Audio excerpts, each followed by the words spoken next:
Muy buenos días, muy buenas tardes, muy buenas noches. Bienvenido de nuevo al canal Secretos de Sabrosura. Hoy en la sección de Tirando Caracoles voy a tratar el tema que se llama Marzo, mes de guerra, saqueo y robo de parte de Estados Unidos, Norteamérica y Europa. Desde 1950 que empezó la guerra de Corea, donde han habido un sinnúmero de cantidades de países que han participado de esa guerra por parte de Estados Unidos de América y sus aliados, que no había empezado en marzo.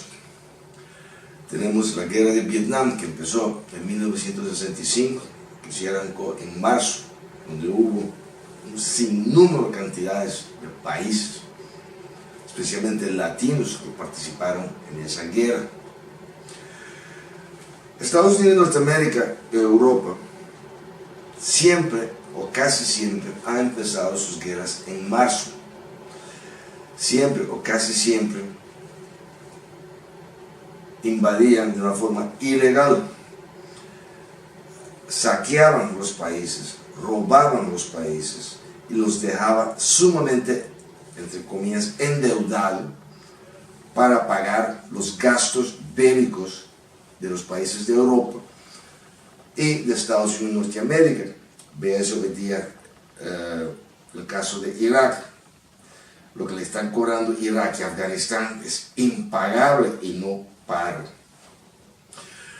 Si vamos un momentico a la cartelera, la mayoría de las guerras han empezado en marzo, pero excepto Afganistán, la guerra del Golfo y la guerra de Panamá, cuando tumbaron a Noriega. Todas las demás guerras han empezado en marzo. El 15 de marzo que viene, este año, 2019, el Congreso va a decidir si se aprueba o no el dinero para la muralla en la frontera con México de Donald Trump. ¿Qué es lo que sucede? Todos los presidentes que han habido aquí después de Vietnam han conseguido ese dinero que se ha aprobado para uso de otra cosa y desviaron esos fondos para hacer una guerra. Resultado: saqueo, robo, muertes de una gran cantidad de civiles, la destrucción total de esos países. En Yugoslavia empezó la guerra el 24 de marzo de 1999. Irak, 20 de marzo del 2013. Siria, 15 de marzo de 2011 y aún sigue. Libia, 19 de marzo de 2019 y aún tienen muchos problemas acá. Yemen, 25 de marzo de 2015 y aún tienen problemas ahí. Ha habido un personaje del pasado que dijo, cuando yo era muy pequeño, yo lo oí por primera vez, que dijo que se nos está educando para ser pobres. Hay cierto grupo de personajes en Estados Unidos, Norteamérica y en Europa, ¿ya?, que nos enseñan desde niños en la escuela ya a ser pobre, a pensar como pobre, a luchar. Te dan justo lo pequeñito, lo necesario para que no te ahogues, y el resto es pasar necesidades.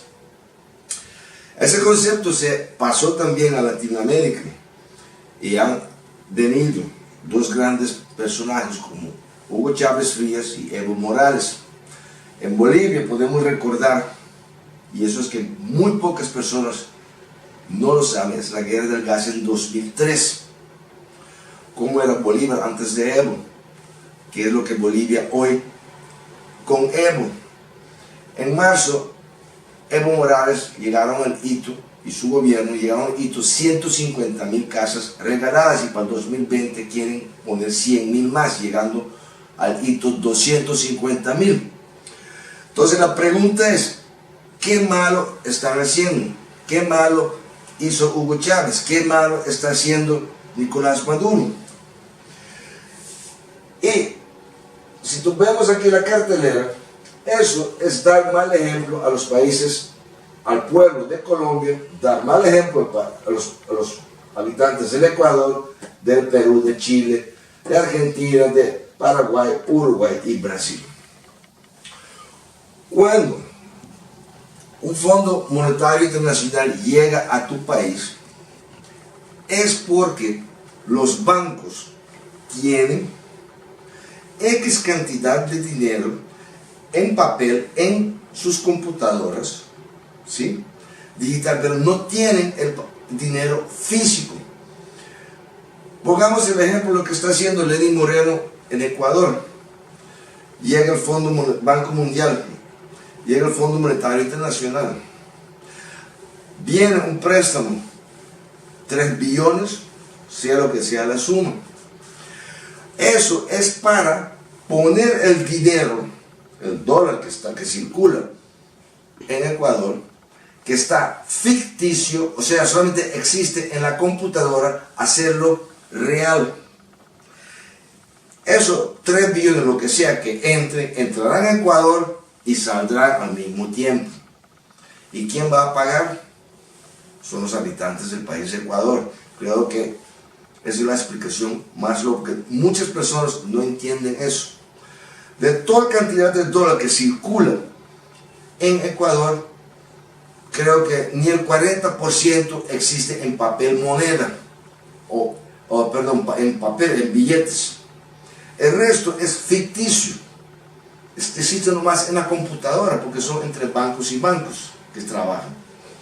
Si yo hago un crédito a banco A para pagar una deuda a banco B, yo no recibo ese dinero en efectivo. Eso va de un banco a otro, eso va por un sistema de internet, sale de un sistema de una computadora y entra a otra computadora acá, pero su contrapeso, que es el billete, no existe.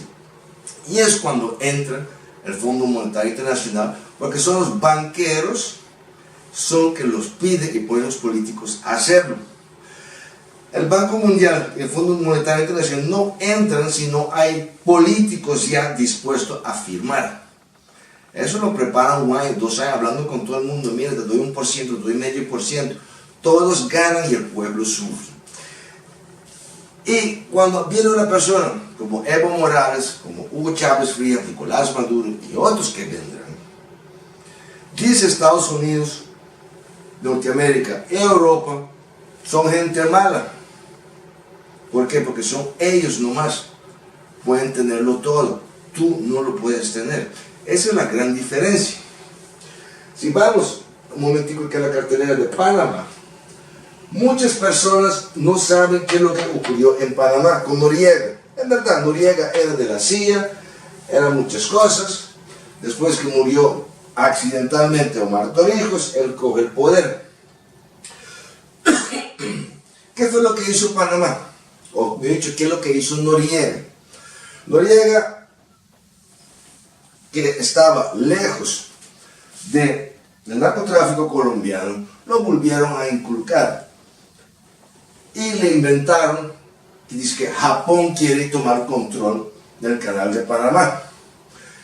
Y después no, que traficaba en droga. Por unas falsas declaraciones de Leder Rivas en Estados Unidos de América y en el propio Colombia. Cosas inventadas. Pero el real motivo por qué tumbaron a Panamá fue por petición y orden de la Unión Europea, países de la Unión Europea. ¿Y saben por qué? Por fundación de interés privado. ¿Qué es lo que es eso? Bueno, todos nosotros sabemos lo que es una fundación. Todos sabemos que hay paraísos fiscales. Estaba Liechtenstein, la isla de Man, estaba Cayman Brac, estaban las Bahamas, inclusive las Antillas holandesas, todos ellos. ¿Qué es lo que hizo Noriega? Noriega escogió 400 de los mejores abogados de Panamá. Es decir, caballeros, hay que traer un modelo, hay que mejorar Panamá. y mejorar la calidad de vida del panameño. Y mandó a estos 400 abogados alrededor del mundo a ver cómo el sistema financiero de los países, cómo el sistema de la ruta de las Antillas holandesas, el de Cayman Brac, el de Liechtenstein, lo que hay en Suiza, en Islas de Man, y vinieron con una propuesta que se llama Fundación de Interés Privado. Ahora, esta fundación de interés privado lo que hace es que el banco es el tesorero, el banco es el secretario, el banco es el que dirige esa fundación. Y tú, en los artículos de esa fundación, destinas qué es lo que tiene que hacer con los fondos. Hasta ahora es la parte sencilla, pero en realidad, ¿qué es lo que era? Era una fundación de pensiones. Los países de Europa, esos 400 abogados de Panamá, se dieron cuenta que los dineros que hay en fondos de pensiones en Europa se pueden transferir a otro fondo de pensión y respecto del país que esté. Bueno, supongamos que usted está pagando 30 años, 40 años, X cantidad, tu patrón también, y tienes derecho a recibir 24.000 euros al año como pensión cuando te jubiles. ¿Qué es lo que hacía la gente? Al llegar a los 60, se iban a Panamá, hacían una fundación de interés privado, Jorge Ramos, por decir algo así, y decían, bueno, van a sus fondos de pensión donde tienen dinero ahorrado para su pensión, dice, caballeros, quiero transferir la suma que ustedes tienen ahí para mí, que es de 1.2 millones, a otro fondo de fundación, a otro fondo de pensión, que es una fundación de interés privado en Panamá. Hasta ahí no había ningún problema. Pero los que más han utilizado eso fueron los directores y subdirectores que tenían como fondo de pensión 240.000 euros anuales y muchísimo más. En un dado momento, si tú tienes 240.000, significa que debe haber un mínimo de 12 millones de euros que a base de rendimiento de 2% para darte los 240.000. Ahora, hasta ahí espero que esté bien claro. La otra parte es lo siguiente: esos países europeos, digamos, si yo tengo un fondo de pensión, estoy casado, tengo hijos, yo me muero, esos 240.000 lo cobra mi señora. Cuando mi señora se muera, ese dinero no va para mis hijos, y es un dinero que yo ahorré, atiéndeme, yo ahorré ese dinero, ¿sí? Pero esos 12 millones se pierden, va para el fondo de pensión. Entonces, ¿qué es lo que hacía la gente? 2 años o 3 años antes, abría en Panamá una fundación de interés privado y destinaba esos 12 millones, que es lo que tenía que ser dentro de los artículos de la fundación. Al principio eso no era el primer año no era muy, ¿cómo se dice?, conocido, pero ya para el segundo y tercer año estamos hablando de miles de directores, miles de subdirectores, miles de jefes grandes que hacían lo mismo. Un dado momento los fondos de pensión de Europa no tenían liquidez. Ahora fíjense otra cosa interesante: el país de Costa Rica, viendo lo que Panamá está haciendo, ¿qué es lo que propone Costa Rica? Costa Rica dice, bueno, pongo una ley de pensionados. Tú tienes tu fundación de interés privado en Panamá, aquí yo te doy todo libre de impuestos. Así han ganado Costa Rica, pero muchísimas personas querían vivir allá y mantuvo la economía de Costa Rica. Y en Panamá quedaban las grandes cantidades de dinero. En un dado momento estamos hablando de trillones que se iban de Unión Europea a Panamá. Entonces, la Unión Europea le explicó, mira, a Estados Unidos de Norteamérica tenemos un problema. Esto es el problema. Empezó la guerra sucia contra Noriega.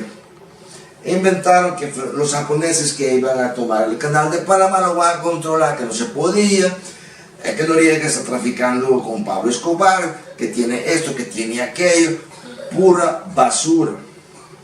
Porque el objetivo era preparar la invasión para coger esos trillones que había en Panamá. Cuando entraron y tumbaron a Noriega, cogieron al gobierno, pusieron un títere, lo primero que la Unión Europea pidió fue: señor presidente nuevo, no me acuerdo su nombre en este momento, queremos que nos devuelva el dinero. Eso fue junto con Estados Unidos, esos trillones que ustedes tienen en los fondos de pensiones de Europa. Entonces les dijo: no se puede, porque los bancos lo invirtieron en Wall Street y en las bolsas de valores de Europa y Japón y el resto del mundo. Si lo saco, se hunde todo. Al fin y al cabo, tumbaron a Noriega, le inventaron cosas extravagantes y Europa no consiguió su dinero. ¿Qué es lo que sucede? En estos artículos de la Fundación de Interés Privado estipula que si yo me muero, el dinero va para mis señores; si mi señora muere, el dinero va para mis hijos; si mis hijos mueren, el dinero va para mis nietos, etcétera, etcétera. Mejor planificado, Noriega y sus 400 abogados no lo pudieron hacer. Ahora, hemos visto lo que han hecho y están haciendo Estados Unidos, Norteamérica y la Unión Europea. Los próximos en listas de guerras de robo, que no se le puede llamar otra cosa, es guerra para robar y saquear. Venezuela, que ya lo sabemos; Bolivia, que está poniendo la población consciente, ese peligro existe y va a venir. Nicaragua, ya lo están montando. Irán tiene un otro problema, y es que Irán es estilo de estos tres. Líbano o Nasrallah, lo mismo.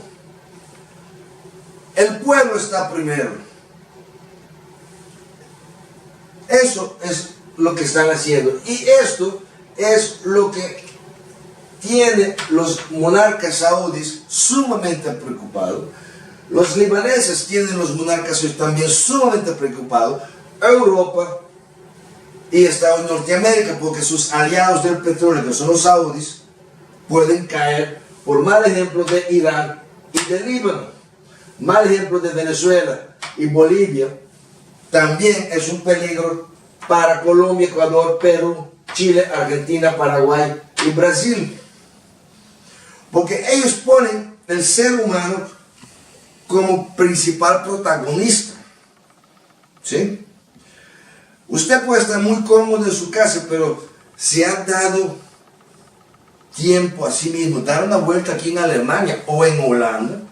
Usted sabe que en Holanda, 2.000 euros, una familia de 3 personas no sobrevive. Está aquí. Y esos son 2.000 euros, para que ustedes lo sepan. Sin contar la gran pobreza que hay en la tercera edad aquí en el país de Alemania, como también de Holanda. No les tengo por qué decir qué es lo que hace la mujer en Holanda, que es prostituirse. No importa que sea holandesa o no holandesa, inmigrante o no, y el hombre vendiendo droga. Eso es la realidad.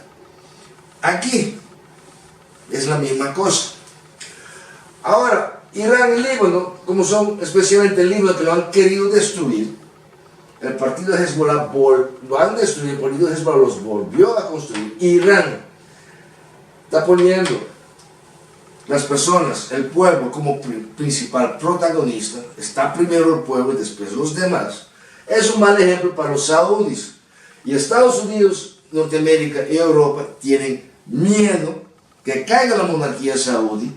Entonces ellos no tienen petróleo, porque muchas ganas hay en muchos países a no darle ni una gota de petróleo a la Unión Europea y Estados Unidos y Norteamérica. Y ellos lo saben. Y a la fuerza quieren extraerlo. Ahora, entre estos tres, aquí en Centroamérica y Sudamérica, hay un cuarto. Y es el país de México con AMLO. López Obrador está poniendo al mexicano como principal protagonista.